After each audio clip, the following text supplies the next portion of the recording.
Здравствуйте, дамы и господа, с вами Курбон Ашуров ва ин барномаи Гайбат Ньюс мебошад. Шумо фақат бидонед ки дар барномаи мо 90% гап рост, 10%-ш под вопрос. چه خیلی که ویزنایتی در توجیکستان اینترنت قیمت شد و ما از مردم خواستیم мнение اونها را پرسیم آیا چی فکر دارن نشد این گپو چه؟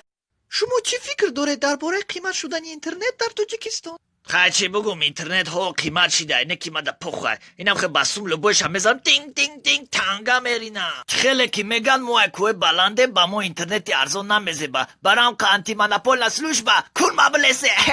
شما برای اینترنت قیمت خریدن از کجا پول یافتید؟ من مجبور شدم برای اینترنت یا پوچکم فروختم. اگر پولهایتان تمام شود چیکار میکنید؟ تدارم